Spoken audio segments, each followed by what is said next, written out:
Good morning, everyone, and welcome to the 7th webinar of BIO2REG Network Webinar Series. My name is Gabriela Munares, and I'm here today together with my colleague Valeria Moncada, both from Cabelose.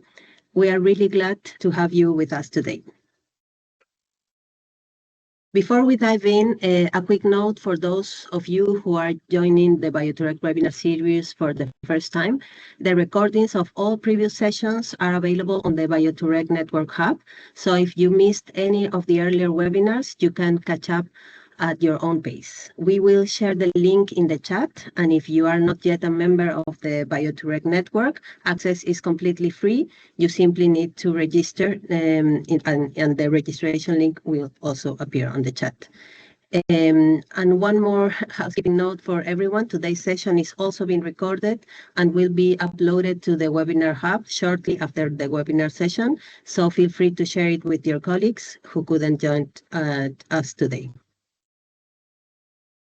Okay, so let's start. Today's session is focused on stakeholder engagement for regional bioeconomy transition, a topic that sits at the heart of what BIO2REG is about, because building a bioeconomy region is not just a technical or policy challenge, it is fundamentally a people challenge, and how you engage the right people at the right moment in the right way makes all the difference.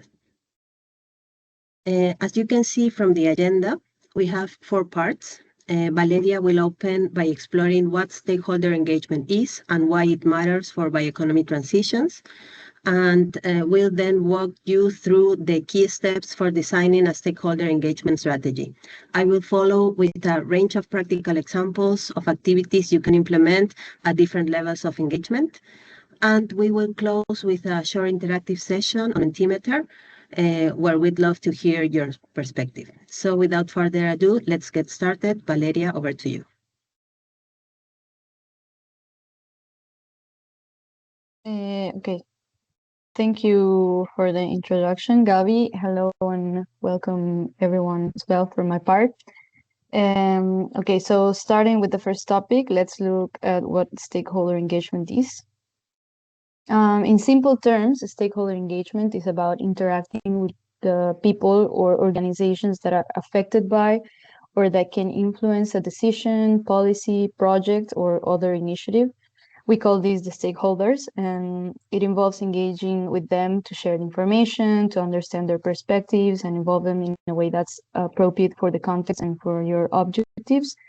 And as we'll see in a moment, that interaction can happen at different levels depending on what you're trying to achieve. So why does stakeholder engagement matter in bioeconomy? Well, because bioeconomy isn't just about developing new technologies or innovative bio-based products. It's about changing the way biological resources are produced, used, managed, and that requires changes across entire systems. So in other words, a successful bioeconomy transition depends not only on innovation, but also on the people or organizations that develop, adopt, implement, and support them. If you think about it, initiatives often involve multiple sectors and value chains that can go from agriculture and forestry, industry, research, public authorities. And so naturally, each of these actors bring different interests, priorities, and perspectives. They also bring different types of knowledge and expertise. Researchers contribute scientific evidence, businesses can understand market opportunities, policymakers bring the regulatory perspective, while, for example, farmers, practitioners, or local communities can contribute with practical and local knowledge. And also, these actors don't always work together on a regular basis. In many cases, they have different priorities and speak, let's say, different languages, or simply aren't used to collaborating with one another. That's exactly where stakeholder engagement comes in, because it helps bring these different actors together and coordinate actions across different sectors. Yeah, so now that we looked at what stakeholder engagement is and why it matters, the next step is to think about how to put it into practice. So how do we actually design a stakeholder engagement strategy? Of course, there is no single way of doing this, and there are different methodologies and approaches that can be used. For today's webinar, we'd like to share one simple framework that can help structure the process. and it consists in 4 main steps. We start by defining the focus and scope of the strategy. Then we analyze the ecosystem to identify the relevant stakeholders and available infrastructures. And based on that, we moved on how should we engage them, which is the diagnosis stage. This is where we decide actions for each level of engagement that fit each target group and the purpose of the engagement. And finally, we bring all together in an action plan. And here is we organize those activities over time, defining when they should take place and the practical aspects needed for implementation. So these first 4 steps make up the design phase of a stakeholder engagement strategy. Of course, the full process also includes implementation, which is supported by the dissemination and communication activities, as well as monitor and evaluation to assess what worked well and identify opportunities for improvement.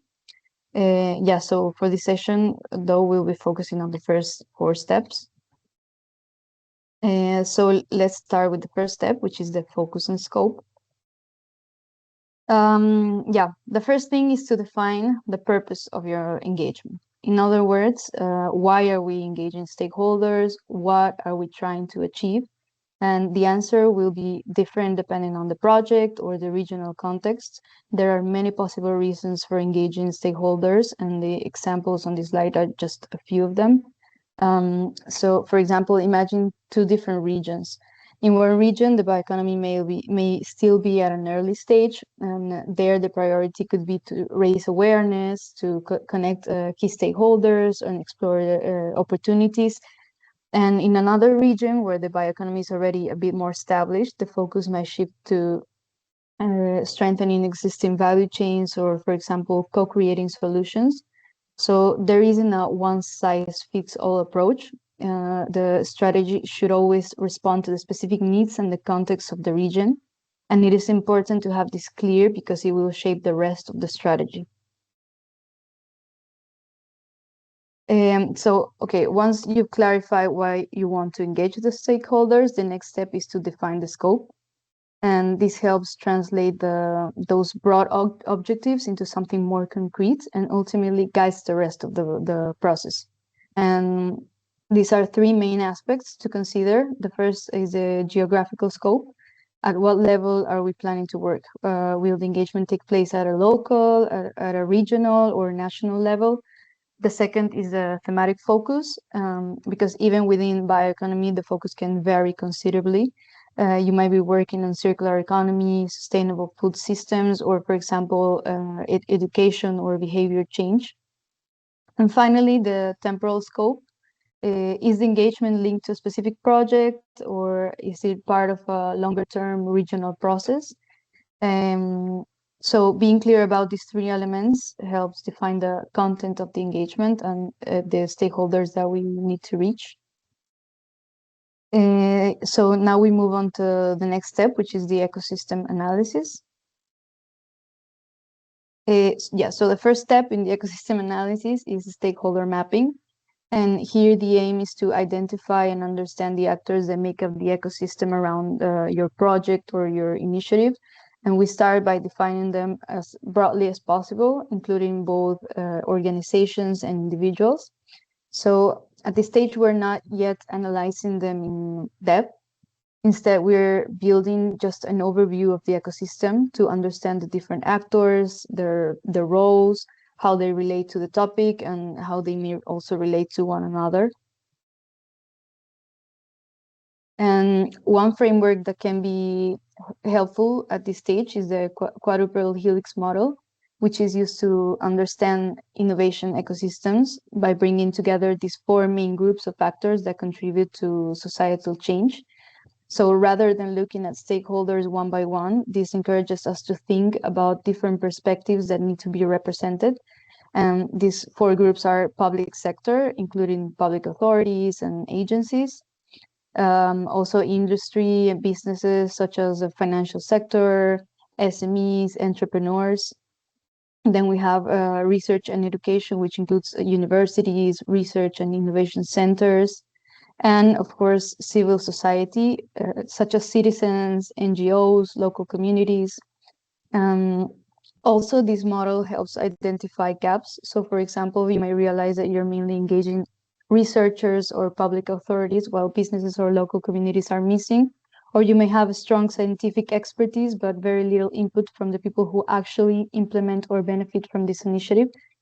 So of course, this isn't about putting stakeholders into rigid categories. Many of these may fit into more than one group. The model is simply a useful way of checking whether you're considering the different perspectives. Sorry.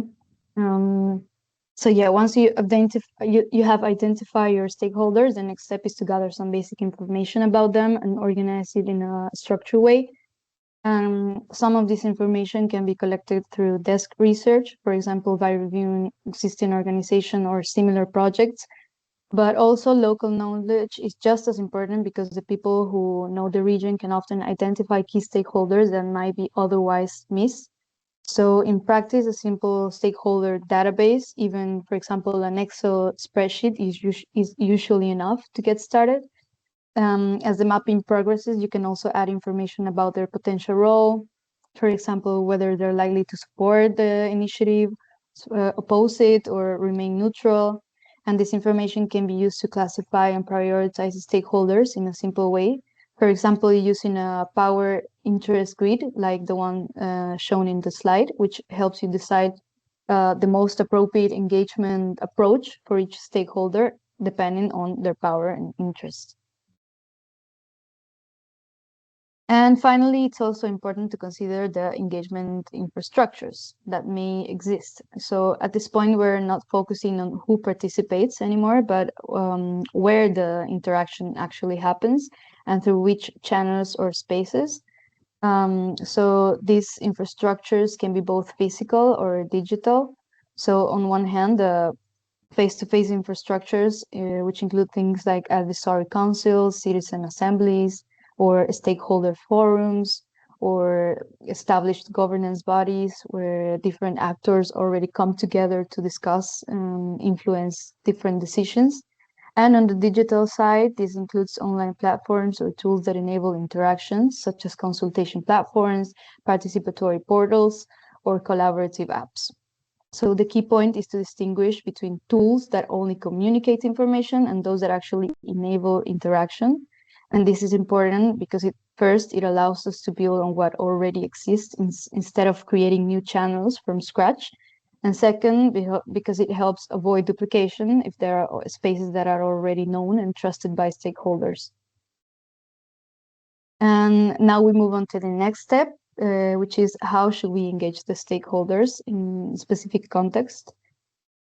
So before deciding on the specific engagement actions, one important thing to keep in mind is that not every situation will require the same level of engagement. This really depends on different factors, such as what we're trying to achieve, or the type of activity we're planning, or how complex the topic is, and sometimes even how sensitive it is. So one useful way of to think about engagement in terms of different levels. One useful way to think about engagement is in terms of different levels.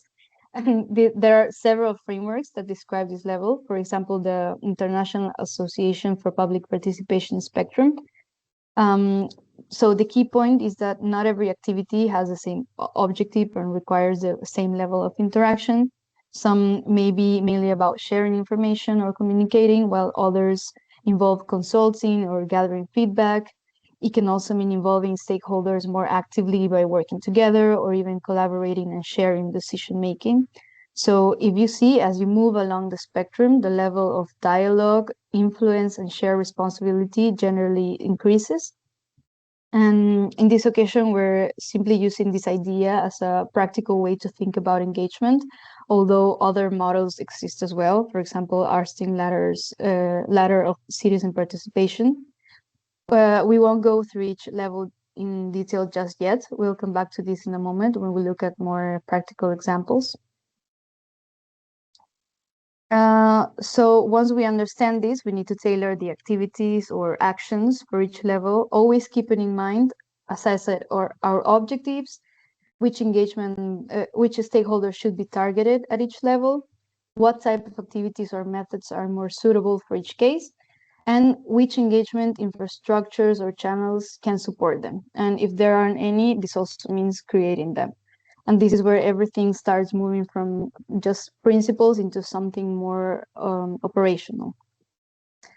Yeah, so that brings us up to the last phase of the design, which is the action plan. So up to this point, we have defined our objectives, which are going to be the relevant stakeholders, and determine the appropriate engagement actions or activities. So now we move to planning how they will be implemented over a defined time frame. So the action plan is about building a realistic roadmap that distributes activities over time so that each one takes place at the best moment, of course, and in a way that makes engagement also manageable. So as you develop your action plan, there are a few practical things to also keep in mind. First, that the higher level of engagement, the more preparation you usually require. So activities with a higher level of participation often involve more planning, coordination, and also resources. For example, preparing materials, booking a venue, or recruiting participants. Second, think about the timing.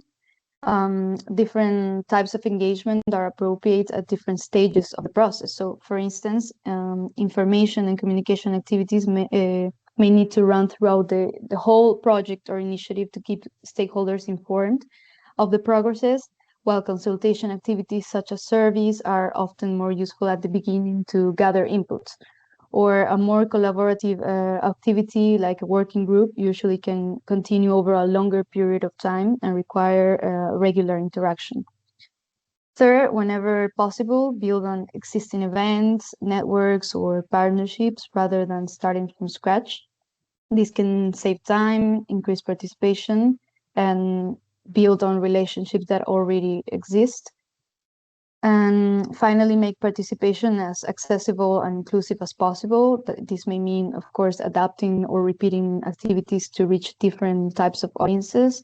And very important, also don't forget to close the feedback loop by sharing the outcomes and explaining how stakeholders' input was used, because this is very helpful to build trust, and it also encourages people to stay engaged. Yeah, so far we looked at the overall process of designing the stakeholder engagement strategy, and now we're going to take a closer look at one of those steps, which is choosing the right engagement activities and understanding how they differ across the different levels of participation. So to make this more practical, we'll look at some examples for each level, and with that, I'll hand over to Gabby again, who will take you through them. Thank you, Valeria. Okay, so let's start with we're going to start with the first level of the spectrum, the informed level. I wanted to show you some examples of what can we do in this for this level. So at the informed level, communication is perhaps the most familiar set of tools. And yes, communication is a form of stakeholder engagement as long as it's done thoughtfully. Media and social media campaign, post short videos, infographic, flyers are your broad reach tools. They make the bioeconomy visible and accessible to general audiences. But the key principle is this. One message does not fill all audiences. The same information about the new biofertilizer needs to be framed very differently for a farmer, a ministry official, a researcher, or a company. That's not a spin, that's good communication. And for more specific audiences, targeted communication works better. For instance, policy briefs for decision makers, articles or papers for the research community, technical newspapers for companies, and so. So concise, relevant, and adapted to how each audience thinks and works. Now let's beyond communication activities, there's a second family of informed activities that you can use. And these are perhaps more powerful because they bring the bioeconomy directly to people rather than expecting people to come to it. For instance, a stand at a regional agricultural fair or a science week lets you reach people who would never attend a dedicated bioeconomy event, but who are curious when they walk past a well-designed booth. An open day at a bioproduction facility or a lab makes the abstract tangible. Seeing fermentation tanks or biomass processing is worth 1,000 slides. And as you can see in the box on the right, there are other examples too, like seminars, school talks, community-based schemes. Those follow the same logic, bringing accurate, accessible information to people where they already are. And that is the defining characteristic of this level. We are not yet asking anything to anyone. No opinions, no commitments, no co-design, just good information well delivered. As we don't have too much time, we wanted to show you these examples and then summarize key considerations that you have to take into account for each level. In this case, I want to highlight these practical considerations that are particularly relevant when designing informed level activities, because getting the content right is only half the job. The other half is making sure you deploy it in the right way at the right moment and through the right channels. The first consideration is keep engagement continuous. Inform activities work through repetition, as Valeria already said. A single stand or a single post plants a seed, but it's the ongoing present that makes it grow. Second, aligned with stakeholder availability. This is especially critical for school activities or university activities.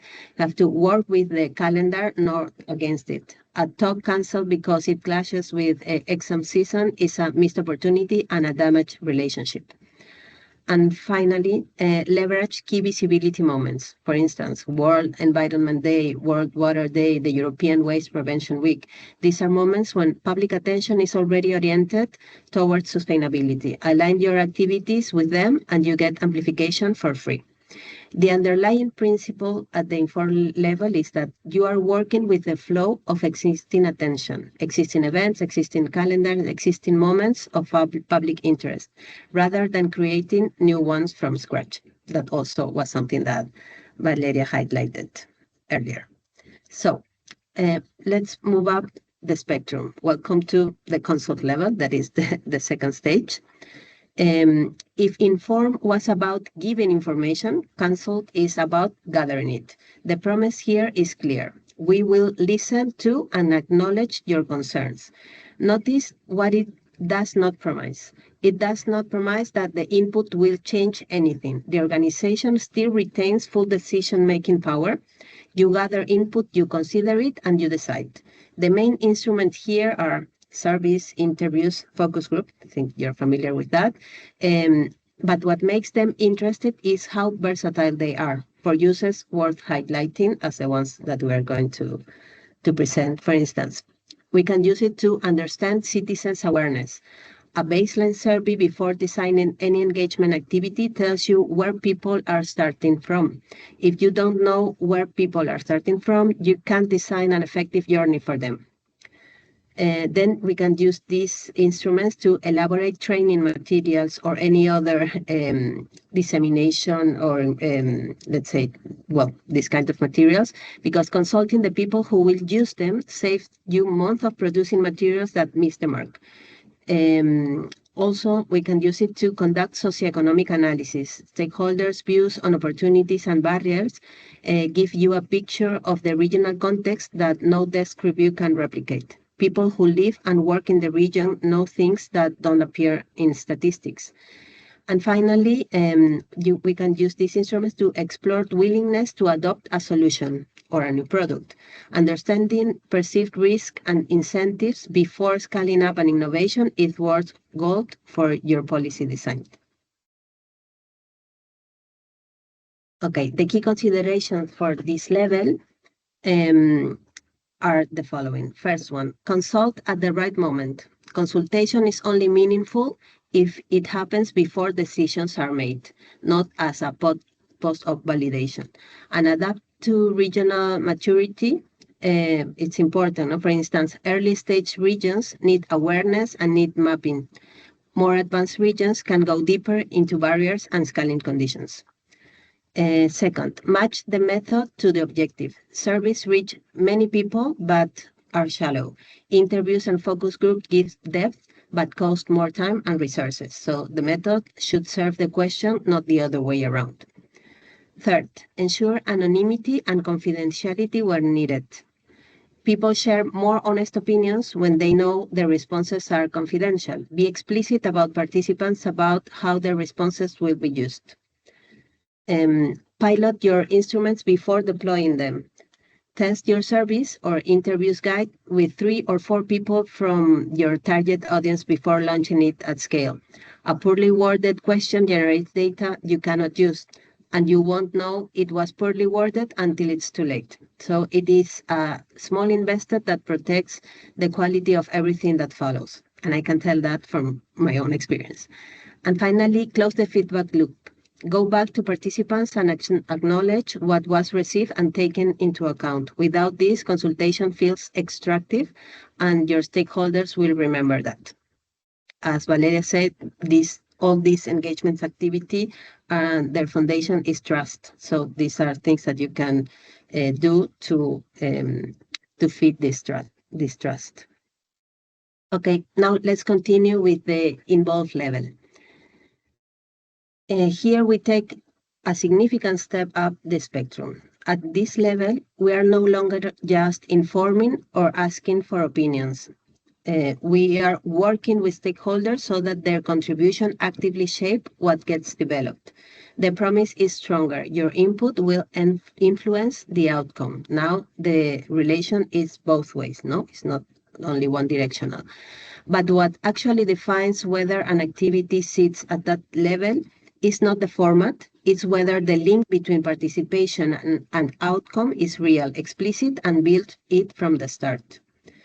For instance, the example that we have presented here, contest and prizes. These contests are a good illustration of exactly why the distinction that we have included matters.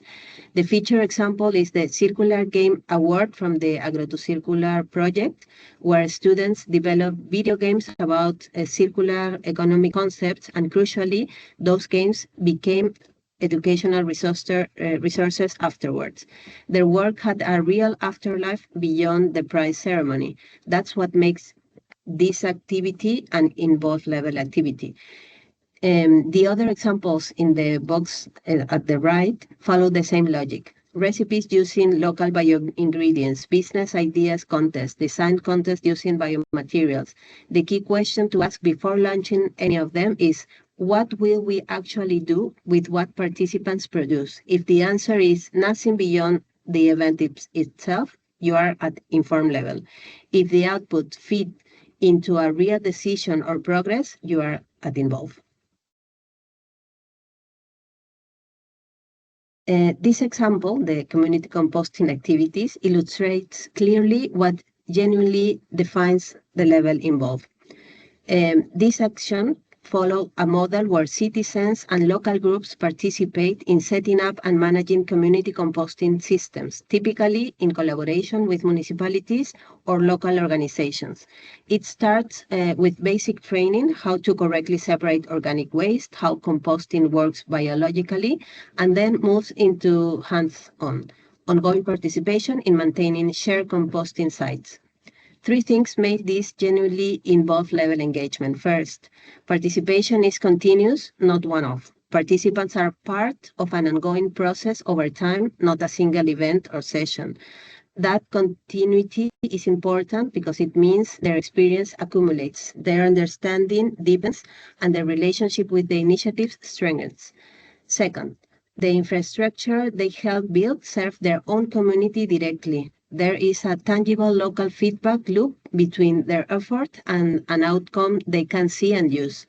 And third, the data and experience generated, what fractions are composted, what volumes, what challenges arise, can inform municipal bio-waste policy and circular bioeconomy planning. Participants are not just learning about organic waste as a resource, they are actively demonstrating in their own neighborhood how it can be managed differently. Notice what distinguishes this from the examples we discussed at the consult level. Participants here are not being asked for their opinion on something that has already been framed. They are co-managing a real process, and what they do and generate has a direct and traceable influence on decisions that affect their own community. That is the essence of these involved actions. And okay, 3 considerations specific to this level. First, design participation as a two-way process from the start.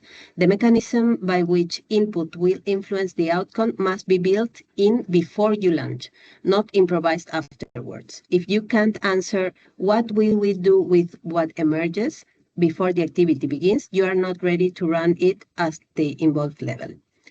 Second, be explicit about what will and won't change as a result. If certain decisions are already made and off the table, say so upfront. Participants will detect it anyway, and discovering it mid-process damages the relationship far more than transparency would have done at the start. Third, ensure the process is iterative. This is what structurally distinguishes involved from consult.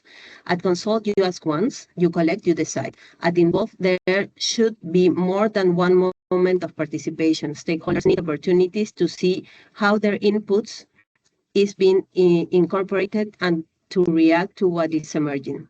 That iterative loop is not a luxury. It's what makes the promise of involved real. A single workshop, however, was designed is not enough on its own. Fourth, close the feedback loop visibly. We said this at the consult level too, but at involved, it becomes even more urgent. Participants have invested time, energy, and trust. They deserve to know specifically and concretely what happens with what they contributed. Without this, engage, and remember that. And now we reach the fourth level, or 5, of the spectrum. We are at collaborate. At this level, the nature of the relationship changed fundamentally. We are no longer informing, consulting, or involving. We are partnering. Stakeholders have a genuine seat at the table of decisions, actively contributing to the design and implementations of solutions. The promise reflects that shift. Your recommendations will be incorporated into decisions to the maximum extent possible. That last phrase matters. It's honest about the fact that constraints exist, but it signals genuine structural commitment to letting stakeholder input shape decisions. The first example we have included here are the co-creation workshops, the most widely used tool at this level. Farmers, SMEs, researchers, and local authority jointly design bio-based products or co-develop regional strategies. What distinguishes this from an involved workshop is agency. Participants are not responding to options presented to them. They are generating the options themselves. The second example is the Hub Bio-Waste Clubs. It's a multi-stakeholder platform bringing together municipalities, companies, researchers, and waste operators around a shared challenge. What makes this collaborate is the sustained, ongoing nature of the partnership, not a single session, but a structured process of joint problem solving over time. Another examples are living labs. These are real-life innovation environments where researchers, stakeholders, and end users co-develop and test solutions together, not in a laboratory, but under real-world conditions. A farmer's field, a regional value chain, a municipal waste system.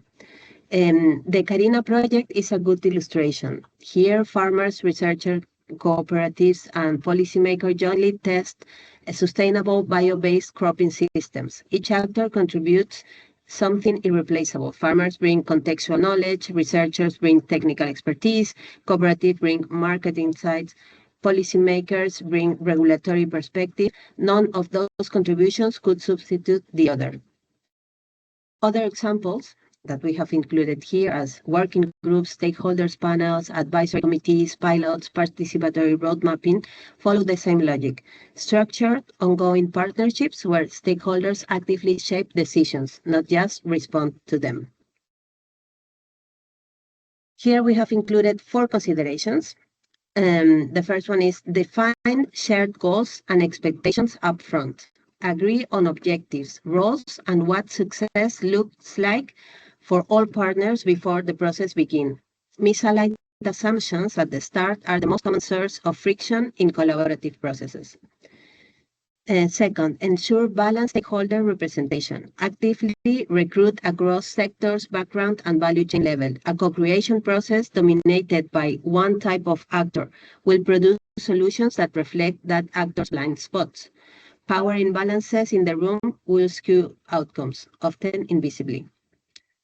Then, plan for effective facilitation. Skill facilitation is non-negotiable at this level. Without it, collaborative processes tend to be dominated by the most vocal or most powerful voices, which defeats the purpose entirely. And finally, establish clear governance and decision-making. Defines who decides, how disagreements are resolved, and what happens without consensus. This is specific to collaborate, the only level where decisions are genuinely shared and therefore need an explicit structure to manage that shared authority. Okay, we're almost at the end of this part. We reach the top of the spectrum, the empower level. The promise here is the most demanding of all. You decide and lead, we follow, support, and implement our part. Final decision-making authority rests entirely with the public, and in many cases, so does the implementation. So what makes this genuinely different from collaborate? At collaborate, decision-making is shared. The organization retains a coordinating role. At empower, the organization steps back entirely. Its role is to support, resource, and implement, not to lead, filter, or reframe. The feature example is participatory budgeting, illustrated by the OMA study process in Helsinki. Residents aged 13 and over propose projects for their neighborhoods and vote on which ones receive municipal funding, 10 million euros. Crucially, the city does not filter or reframe the proposals. It implements what residents decide. That is the line between collaborate and empower. In a bioeconomy context, imagine a regional authority allocating part of its bioeconomy budget to participatory budgeting. Citizens propose and vote on composting schemes, urban agriculture, local biomass initiatives. The community sets the priorities, the institution delivers. The second example takes us to a very different context, but one that is equally relevant, particularly for rural regions facing depopulation and generational change. La Escuela de los Pueblos, or the People's Schools, we can translate it like that, in El Valle de Valdivieso in Burgos, Spain, is a community-led initiative to recover and transmit traditional knowledge about local biological resources and land management. What makes it empower level is who leads, not external expert, not a university, not a public institution, but community members themselves. They decide what is worth recovering, how it is taught, and by whom. This is an initiative from people by people. Why does this belong here in the empower level? Because the bioeconomy is not only about innovation, it is also about continuity. Traditional knowledge about local plants, land management, and biological resources is a strategic asset that cannot be recovered from a database once it disappears. And initiatives like this address the population, communities with a strong sense of identity and intergenerational connection, and are communities that retain their population. And retained population is the human foundation of any bioeconomy transition. The other examples in the list, like citizen assemblies, community-owned enterprises, community land management, participatory guarantee system, all share the same characteristic. The community leads and the external actors follow. Finally, for this level, we want to highlight the following considerations. First, use a structured process with clear implementation phases. Communities are making real decisions with real consequences. A clear process structure is what gives those decisions legitimacy. Participants need to know from the start what the stages are and what the timeline looks like. Second, define transparent decision-making and voting rules upfront. How are proposals submitted? How does voting work? What threshold is needed? These rules must be established before the process begins. The legitimacy of the outcome depends entirely on the perceived fairness of the process that produces it. Then plan how decisions will be implemented in practice. Before launching, define who is responsible for implementation, within what time frame, and with what resources. You are not just designing a participation process, you are committing to act on its outcomes. Then, and finally, secure the necessary resource and long-term commitment. Community decisions may require a sustained implementation well beyond the project timeline. A commitment that is abandoned midway is worse than no commitment at all. Plan for continuity from the start. And to close this part of our webinar, before we hand over to the interactive activity, I want to leave you with 4 ideas that I hope you carry beyond this webinar, because they apply not just to the examples we've seen today, but to any engagement activity you design in your own regional context. So first, levels build on each other. Inform is the foundation. You cannot meaningfully involve or empower stakeholders who have not first been informed and consulted. This doesn't mean that you have to run every level sequentially before moving to the next, but it does mean that skipping levels has consequences. A community that is invited to co-design a bioeconomy initiative without any prior awareness of what bioeconomy is will not be able to contribute meaningfully. The investment you make at the lower levels is what makes the higher levels possible. Second, the activity does not define the level. The design and objective do. This is perhaps the most practically useful thing we've discussed today. A workshop, a contest, or a stand at the market can sit at inform, consult, or involve, depending entirely on what you do with what emerges. Before designing any engagement activity, ask yourself, what is my primary objective here, and what will I do? And what will I actually do with what participants contribute? The answer to those 2 questions will tell you which level you are genuinely operating at and whether your activity is delivering on its promise. Third, activities can combine levels. In practice, many of the most effective engagement activities operate across more than one level simultaneously.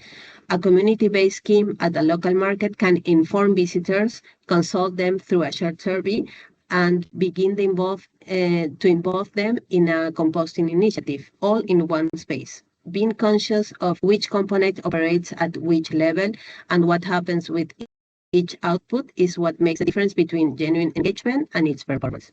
And finally, one size does not fit all.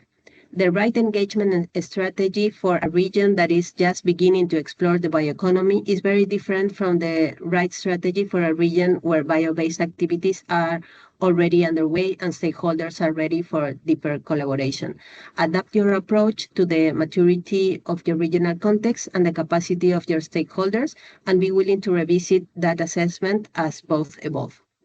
Okay, thank you. That's all from my side. And now let's put some of these ideas to the test with our interactive activity. Valeria.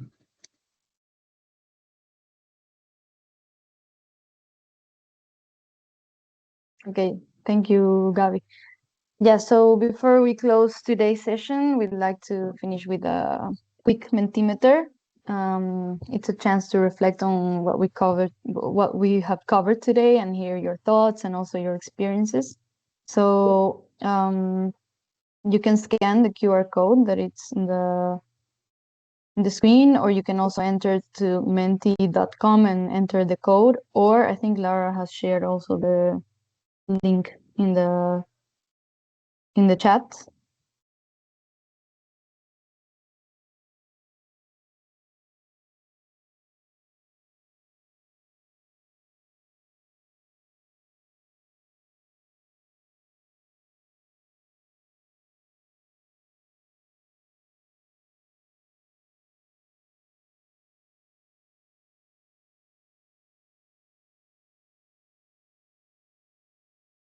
Val, can you share Yeah. the Mentimeter screen presentation? Yes, can.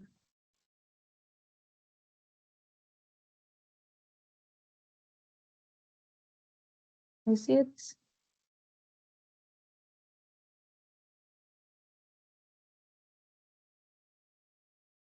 Okay, we have 10 people connected to the Menti. I think we can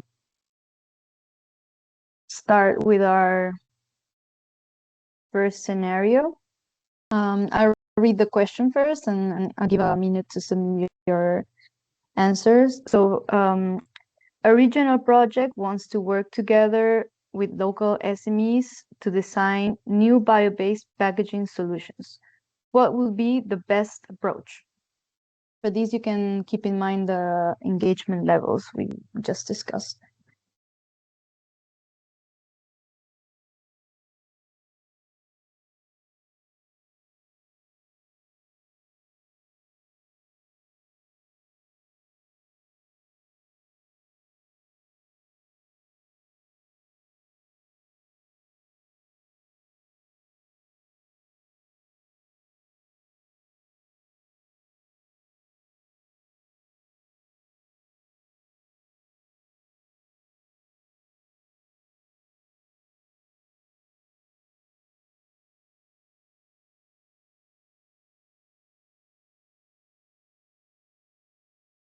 Okay, let's have a look at the results.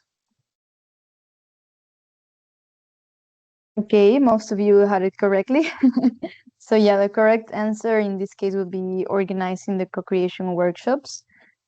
The key here is the objective, which is the keyword is collaboration. So the other options are useful too, but maybe for different purposes. For example, questionnaires and interviews help gather information and understand stakeholder views, and publishing guidelines are mainly about sharing informations. So both are important, but in this case, communication is one way. And if the ultimate goal, as in this case, is collaboration, yeah, the correct answer will be the co-creation workshop. So the main takeaway is that the engagement method should always match our objective. So yeah, let's move to the next scenario. Okay, this time is a little bit different. So instead of selecting one answer, I'd like you to rank the different engagement methods from most appropriate to least. So I'll read the question first. So a project wants to understand why local farmers are reluctant to adopt bio-based fertilizers. Rank the methods from most to least suitable.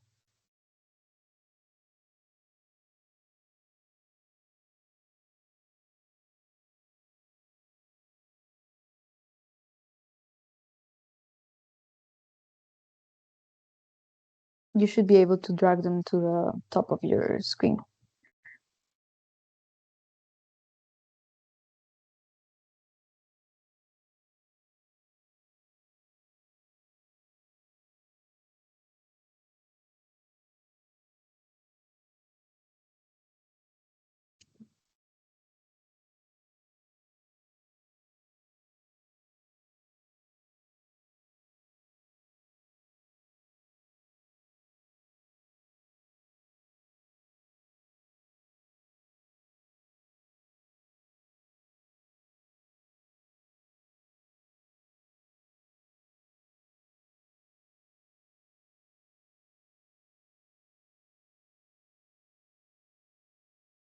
Here we can see that the most popular are the interviews and then the focus groups, then the workshop, and finally the survey.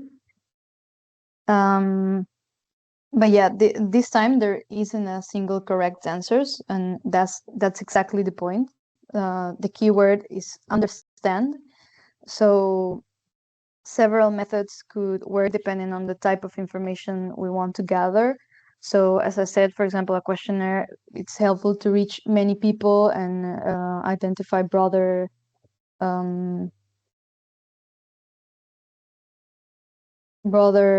patterns. Yeah, individual interviews could allow to explore the motivations and the barriers a bit more in depth. On the other hand, focus groups help participants discuss their experiences and identify, for example, common challenges.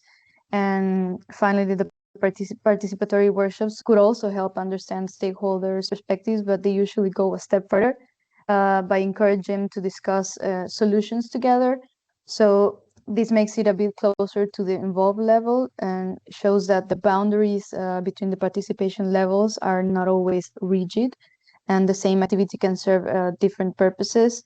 And another important thing to keep in mind in this question is to consider the audience. So, for example, when working with farmers, you think about the timing, the format, the language used, and whether they are likely to respond an online survey, or if they would prefer, for example, a face-to-face discussion.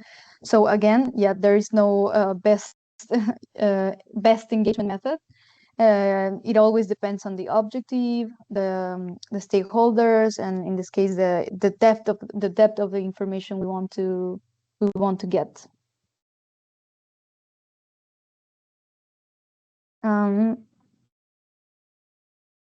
Okay, now let's move away from examples, and we want to hear about your own experience. So again, I'll read the question and give a minute to vote. So from your perspective, what is currently the biggest barrier to stakeholder engagement in bioeconomy initiatives? You can select up to 3 in this case.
Okay, so it seems that the most voted one is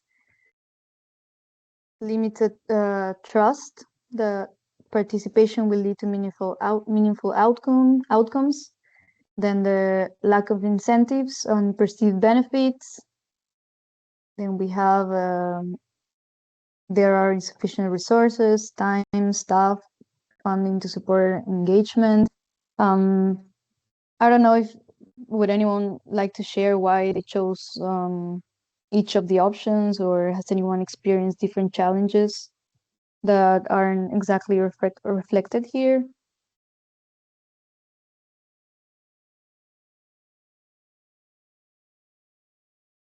And what I think it's important also to notice or to highlight is that also the information about the main barriers that your region has to face is that what you can do to solve or to try to establish or to correct these limitations or these barriers. No, for instance, the most voted limitation. Sorry, I cannot read them. It's too small. Is lack of It's incentive. No, limited trust. Limited trust. So this is something that we have discussed during the examples and what is important to do to build this trust. So part of the objective of stakeholder engagement is specifically this, no, to build trust, and that could be the foundation to or to let's say to operationalize this strategy of stakeholder engagement in the future, no? Yeah, thanks, Gabi. Yeah, there is no right or wrong answer. So the challenges, these are like the most common challenges, but they often vary depending on the context and the region. But yes, as Gabi said, it's important to have a strategy to also try to anticipate these challenges. And yeah, so let's move to our final poll. And in your experience, what are the most important factors to improve engagement of stakeholders? Again, you can select up to 3.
Okay. Yeah, okay. So we have a clear winner, which is clear benefits and incentives for stakeholders. And we can also see some trends and also different priorities. So in second place, we have open and transparent communication and activities tailored to stakeholders' needs. And in third place, continuous feedback on how stakeholder input is used. But yeah, again, all of these are really relevant factors to consider. I don't know if also anyone has any additional factors or good practices that would like to share from their experience.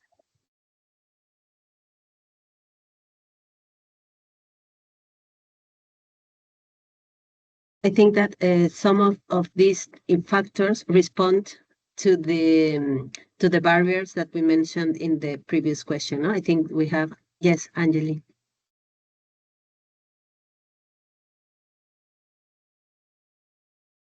Her mic is muted. I'm not sure, Laura, can you open it?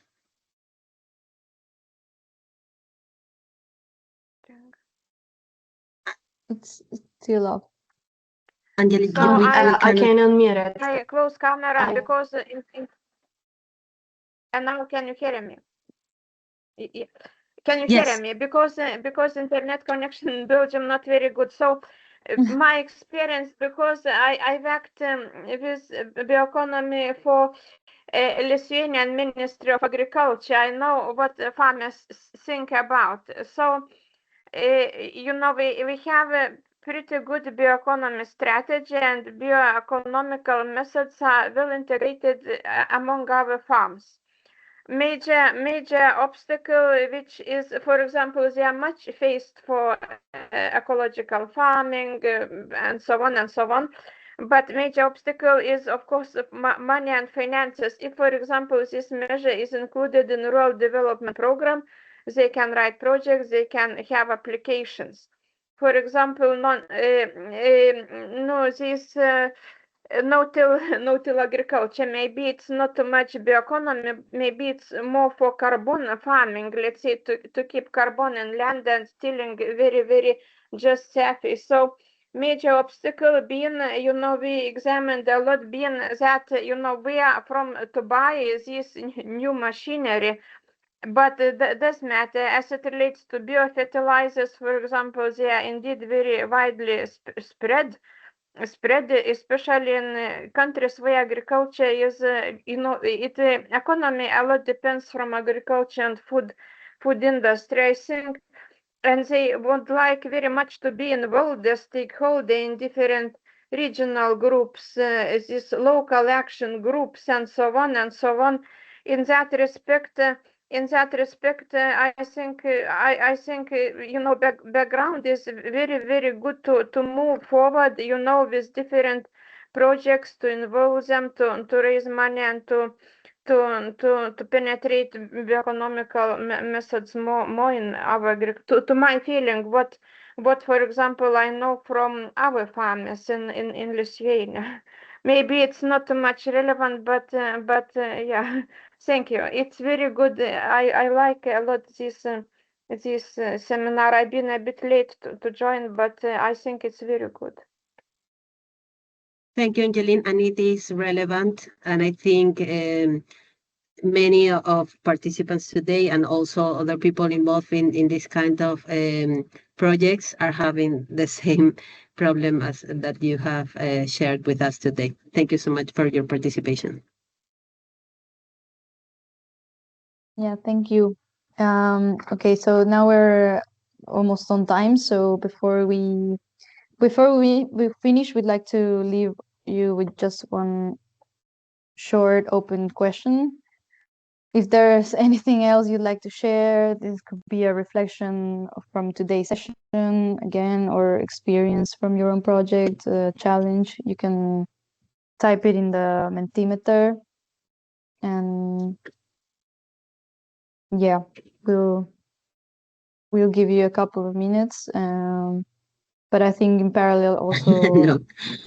thank you, thank you very much for participating, and I'll briefly go back to Gavi to close the session.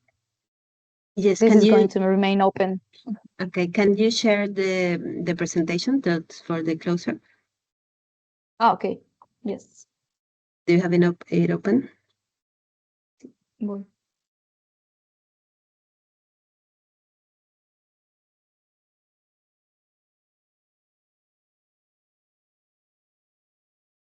Oh, I can do it too. Don't worry. stop. I'm sorry.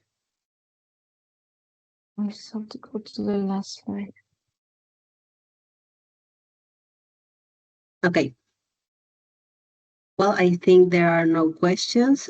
So that brings us to the end of today's webinar. Thank you so much to all of you for joining us.